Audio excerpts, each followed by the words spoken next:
Sejam muito bem-vindos ao nosso canal. Canal? Bate-papo.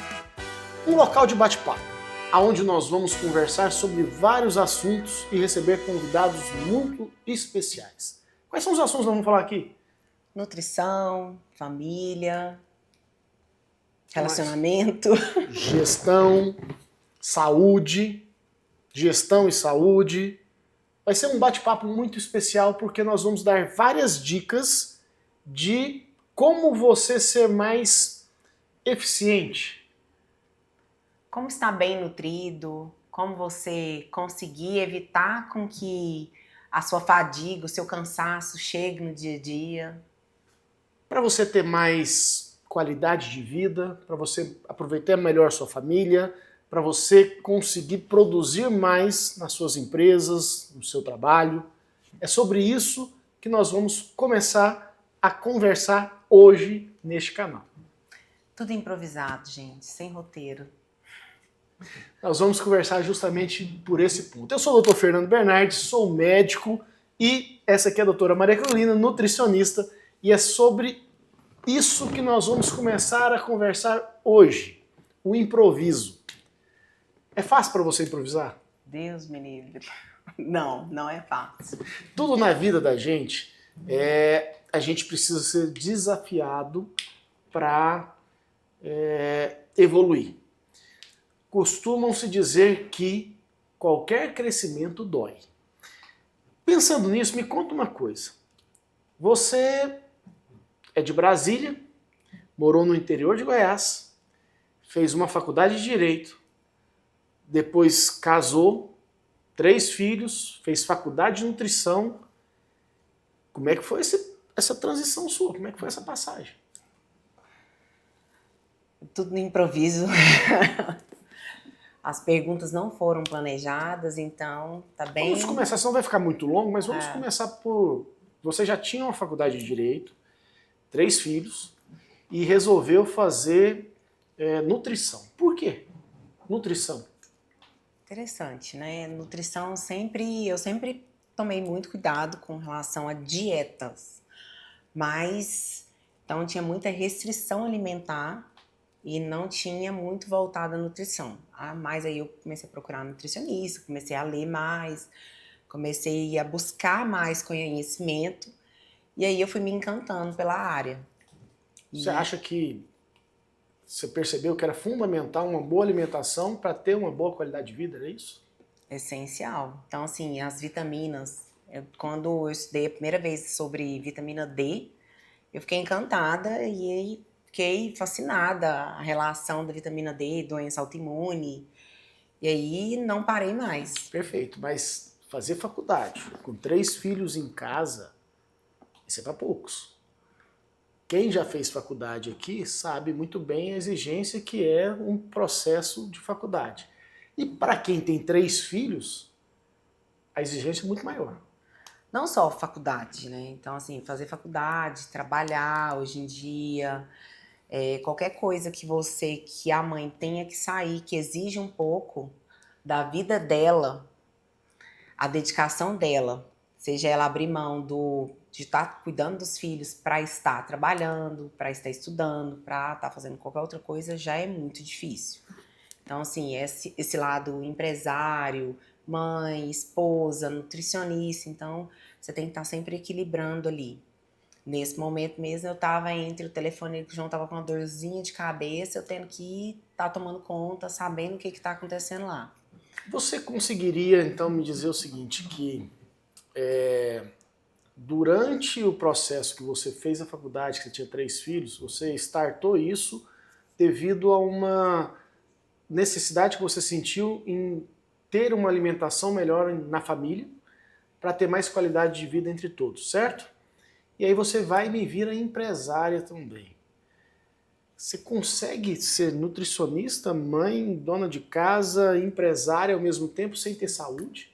Não. A gente não consegue nem ser esposa sem ter saúde. O que acontece na grande maioria das pessoas, às vezes, é que a falta de saúde gera um estresse e uma ineficiência, que isso gera um mau humor e a coisa começa a ficar uma bola de neve, então ela não consegue produzir e não consegue ser feliz.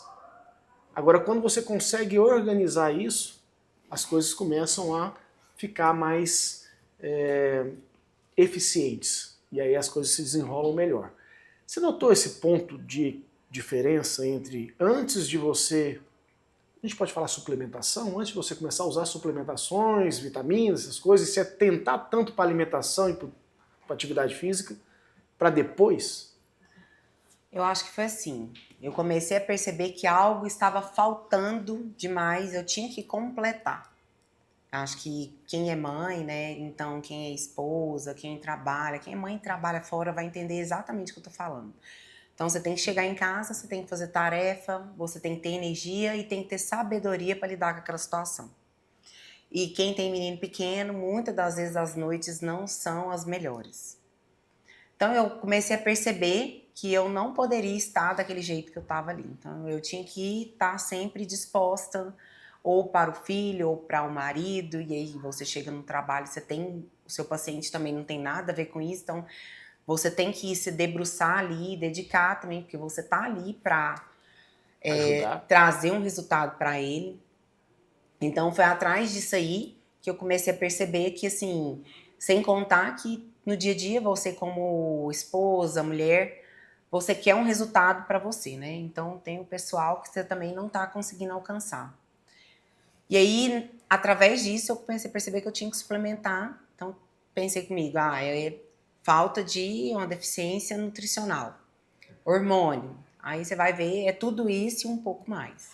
E isso é fundamental porque isso deve ter feito uma diferença muito grande na sua vida, né? Então, você não conseguiria ter tantos trabalhos, tantas tarefas como você tem hoje, se você não tivesse bons nutrientes no seu corpo. Você concorda com isso? Concordo.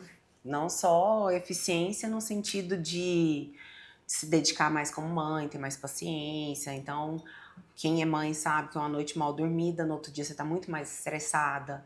Aí você tá querendo muito mais doce, muito mais vontade de comer carboidrato, e aí vai indo um loop infinito. É justamente sobre isso que esse bate-papo, esse canal vai falar.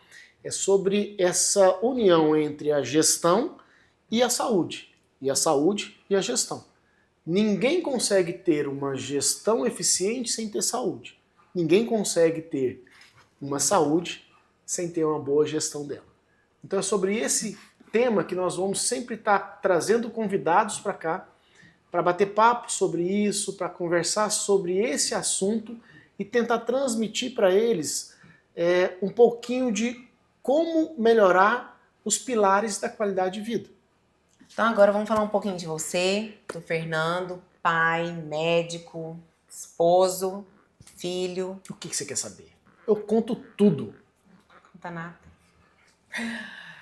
Como que você entrou nessa gestão de saúde? Porque é tão diferente, é algo que você já tem várias especializações, e aí como que você conseguiu cair de paraquedas nesse aí? Isso é interessante porque eu tô formado há 24 anos, né? Então eu sou da medicina tradicional. Quando eu falo medicina tradicional, é medicina focada em doença. Então a gente estuda durante a faculdade doenças. Trata Como somente a doença. tratar doenças. Quando eu saí da faculdade, eu entendia que a urgência e emergência me chamava muita atenção.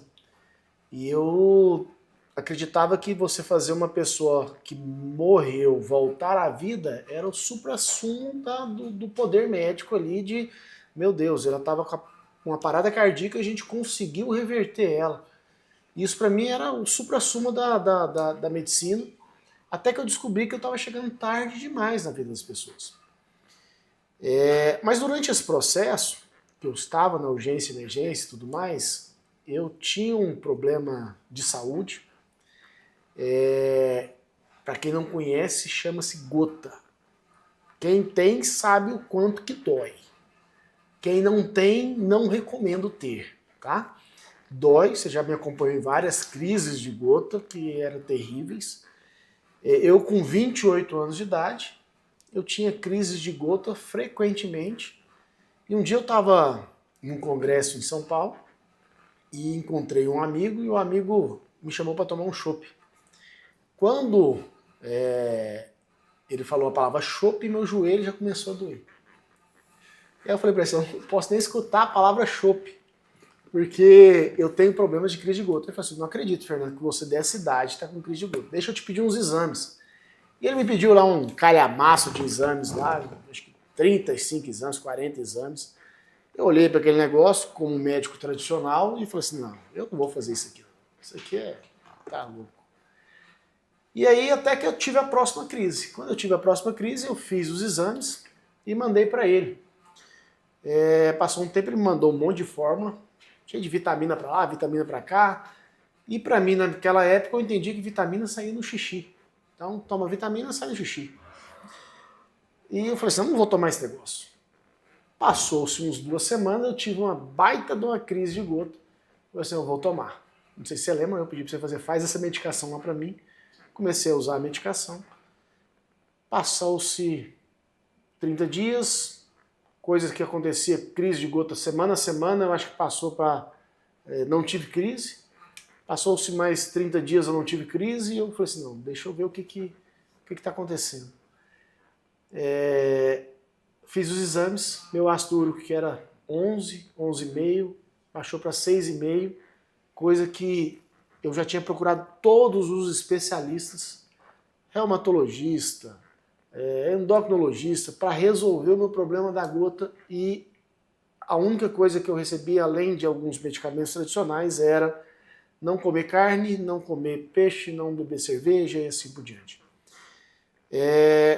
Foi aí que me surgiu a curiosidade, eu liguei para esse amigo meu de São Paulo e falei assim, que medicina é essa aí que eu não estou conhecendo? Aí ele falou assim, agora você está interessado, né? Então tá, vem aqui para São Paulo que eu vou te dar o caminho para você entender um pouco melhor disso. Eu fui fazer fisiologia, fui fazer endocrinologia, fui fazer nutrologia, e aí foi quando nasceu essa questão de a saúde das pessoas, elas dependem não da ausência de doença, mas sim da qualidade e da eficiência celular que ela tem. Então começa bem antes do que eu imaginava que começaria. E foi aí que a gente começou a fazer essa questão de gestão de saúde, que é gerenciar a saúde da pessoa como um todo, é entender o que causa, o porquê que causa, o porquê das coisas. Né? Foi assim, resumidamente. Cortando aqui, conta um pouco aqui como que você consegue levar essa questão empresarial e médico e conciliar isso aí. Essa questão empresarial, eu sempre fui um pouco empreendedor na minha vida. Então, tem gente que gosta de arriscar, tem gente que gosta de arriscar muito. Tem gente que gosta de ficar na segurança. Tem gente que gosta de ficar em segurança, né, acomodado e tudo mais. Eu sou uma pessoa que eu sempre busco coisas novas. Me dá prazer, desafios. Zona de conforto não é o lugar dele. Então, assim, a zona de conforto não é confortável para mim. E pensando nisso, eu comecei a empreender cedo, desde muito cedo. Até alguns empreendimentos que eu fiz durante a faculdade, que eu não sei se eu posso contar aqui, mas na faculdade... Não, mas os empreendimentos pós-faculdade, né? Para quem não sabe, eu abri um negócio chamado Supermercado Online em 2008. 2008. Não, 2000. Chamava-se Empório Selecta. E acabou que eu quebrei não, né? Na verdade, tomei um prejuízo aí muito grande em pouco tempo. E foi aí que eu descobri que eu precisava entender um pouco mais de gestão para poder mexer nessa área empresarial. Então eu era médico, já lidava com a parte de medicina e tudo mais, mas a parte de gestão empresarial eu era totalmente cru. A gente não aprende isso na faculdade. E foi aí que eu falei assim, não, eu tenho que fazer alguma coisa. Fui para a faculdade, para a FGV na época, fazer MBA em gestão empresarial. E aí que me abriu uma visão que eu nunca tinha tido na medicina. Foi aí que fundiu a medicina com a gestão empresarial. Então eu comecei a entender que se eu aplicasse a medicina na saúde das pessoas, as empresas delas ficariam melhor. E se eu aplicasse as estratégias empresariais das pessoas, dos gestores de empresa, na saúde das pessoas, a saúde das pessoas ficaria melhor. E é aí que realmente nasceu essa gestão de saúde hoje que a gente fala sempre aqui e que, se não me engano, a gente é um dos pioneiros aí no Brasil em falar nesse assunto de gestão de saúde. Eu acho que uma coisa que você poderia falar é que, assim, antes de vir até a pandemia, eu lembro que você batia muito na tecla, que você falava assim, não, eu não quero ser visto nessa área aqui como simplesmente modulação hormonal ou... E aí, quando veio a pandemia, teve um boom muito grande no consultório. Quando você faz algumas especialidades, né, uma especialidade, duas e assim por diante, no meu caso eu acabei fazendo umas 3 ou 4, você acaba sendo norteado a divulgar a sua especialidade, a divulgar você qual é a sua especialidade. Então todo mundo hoje conhece o médico, qual é a sua especialidade? E a hora que o médico se esconde atrás da especialidade, ele está fadado a um processo que eu costumo chamar de um processo de... ele perde valor. Porque a pessoa... assim, entendam que eu não estou falando que os especialistas não têm valor, tá? Senão meus colegas especialistas vão ficar tudo bravo comigo. Não é isso que eu estou querendo dizer. Eu estou querendo dizer o seguinte, independente da sua especialidade, você tem que ser primeiro. Então a pessoa, o médico, a pessoa Fernando, o médico Fernando tem que ser primeiro e as especialidades têm que vir atrás. Eu nunca gostei de colocar o crachá de especialista na frente ou o crachá de especialidade na frente e ficar por trás disso. E isso, cada vez mais, a gente está vendo isso hoje com a progressão das redes sociais e tudo mais, a gente percebe que as pessoas buscam são pessoas para cuidar de pessoas, e não especialistas ou especialidades para cuidar de pessoas. Isso eu enxerguei bem antes da pandemia ali, e na pandemia isso ficou um pouco mais aflorado, porque quando veio a pandemia, que o problema era pulmonar, se buscaram muitos pneumologistas, que são os especialistas do pulmão, ou os infectologistas, e como todos nós médicos, eles estavam totalmente rendidos naquele momento em termos de conhecimento do que fazer com uma pandemia daquela. E acabou que a gestão de saúde ajudou muita gente durante a pandemia. Então a gente começou a atuar com a gestão de saúde das pessoas, atuar no porquê das coisas, e quando a gente começa a entender o porquê que aquilo acontece, a gente consegue ter um poder maior de resolução. Foi o que aconteceu com os meus pacientes que eu tratei durante a pandemia. Graças a meu bom Deus, consegui salvar todos aí. Justamente por isso, porque a gente foi lá no porquê. Por que isso está acontecendo? Então vamos tratar o porquê, e não a doença. Depois a gente faz um só falando disso. A gente pode falar um dia somente sobre pandemia. Isso dá um podcast bacana, dá assunto para mais de metro. A conta caindo antes de iniciar. Então tá, eu acho que tem muito assunto ainda para ser tratado e vai ser tratado pontuado a cada momento. E foi bom que a gente conheceu um pouquinho de cada um. Você já me conhecia? Um pouco. Sacanagem. Mas assim, sejam muito bem-vindos ao canal. Para você que quer continuar nos assistindo aqui, vem muita coisa interessante aí. Vem muitos convidados bacanas, geralmente relacionado à saúde e gestão. Então vamos ter papo aqui que a gente vai falar de família, vamos falar de gestão, vamos falar de polêmicas, relacionamento. Vai ter muita coisa bacana aqui. Se inscreve aí no canal. Ativa as notificações. Eu não estou acostumado com esse negócio aqui ainda não. Então vai perdoando aí. E o que mais? Você que entende disso? Então tá, se inscreve no canal, ative o sininho, as notificações, que sempre vai ter novidade para vocês. Esperem o próximo, que será fantástico.